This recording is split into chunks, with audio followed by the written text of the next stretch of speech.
In this analysis video, we're going to take a look at Bubba Watson. Bubba Watson is a lefty and one of the longest hitters on tour. I'm going to show you that he's got some classic movements to his swing, but a few things that are a little bit unorthodox that would give him some of his unique looks. So Bubba Watson is known for shaping pretty much every shot and hitting the ball a long way, kind of playing with reckless abandon. I'm going to show you how he has a lot of classic characteristics to his swing, a lot of things that I like and that we see in the stock tour swing model, and we're going to go over a few of the things that give him kind of some uniqueness to his swing, especially in the bracing and the follow through. So if we look at his backswing, you'll see a fairly classic kind of one-piece takeaway.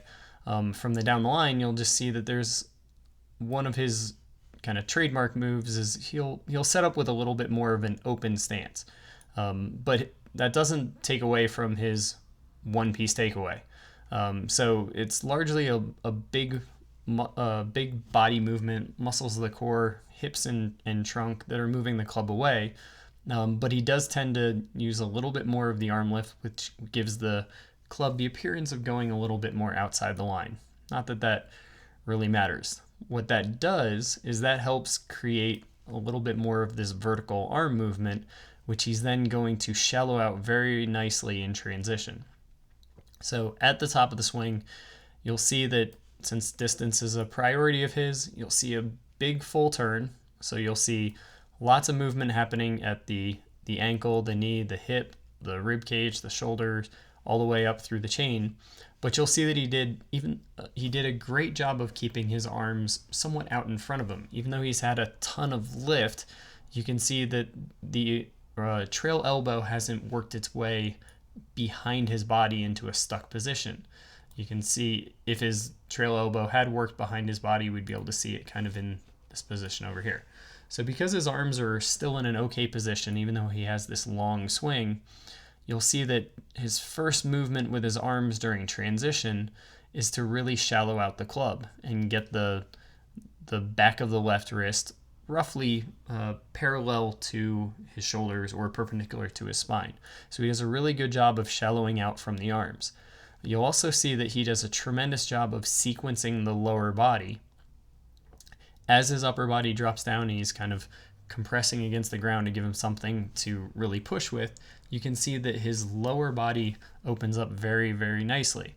I use the barrier of kind of by about the time the lead arm is parallel to the ground.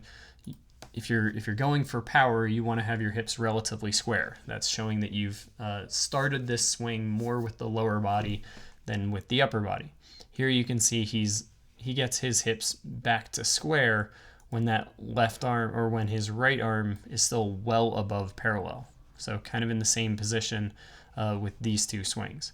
So it's a tremendous job of sequencing the body, and he's got lots and lots of flexibility, which allows him to then have this kind of exaggerated look. But now as he approaches delivery position, he's continuing to power it with his body, he's continuing to shallow it with the arms, and he's squaring the club face very nicely.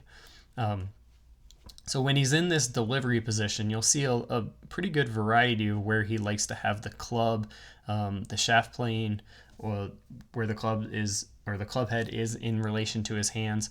All those affect his face to path, and he's really good at moving around the face to path to have larger amounts of curves. So from the face on view, you'll see that transition move. He does a really good job of getting his lower body to start, and then he does a great job of setting up for his bracing. So this has been largely a body pull on his arms, and then once he gets to right about here, we're now going to start the release. And so what you'll see is he does a great job of pushing through that lead leg to kind of create this little chain reaction that's going to cause the arms and the club to then want to extend as he goes into the release. But he's done such a beautiful job of positioning his body that his arms are able to extend freely, and he gets in this really classic looking bracing position. Now, one of the unique things that you'll tend to see is that movement of his lower body or his feet through impact. You'll tend to see this vertical movement with a lot of golfers who hit the ball a long way compared to their body weight. So skinnier golfers are going to tend to have to rely on this pushing vertically against the ground in order to create enough friction to create enough rotational speed. Now, his shallowing, his sequencing, his release, all that stuff looks very, very classic. One of the things that gives Bubba some of his trademark uniqueness and kind of flair is his follow-through movements and his finish position. So once he gets through this bracing into his follow-through position right about here, what a lot of golfers would do is they would continue rotating their upper and lower body while the arms kind of were, the speed of the club was being absorbed more by the body instead of the arms. Bubba is a little bit unique in that he tends to freeze his body and absorb more of the speed in his arms and wrists through the movement there, and then his body just kind of casually rides that momentum of the arms and the club up to the finish. So instead of using more of his hips and his trunk to absorb the speed, you can see him hinging this knee a little bit, which is usually coming from that hip flexor, and you can see his upper body kind of bracing and moving back that way. So instead of absorbing it with bracing through the hips and the trunk, he's absorbing it with more of his quads, his knee, and more of his shoulders. So it gives a little bit of uniqueness to the way the club exits, because right around here everything is pretty classic. If his body just continued rotating, then it would look very much like a Jason Day or an Adam Scott. But what happens is, because his body hasn't really continued rotating, the wrists help the club pass the body very, very quickly. And then because the body hasn't continued rotating, the arms now start moving in a much more vertical, almost hold-off look to his follow-through.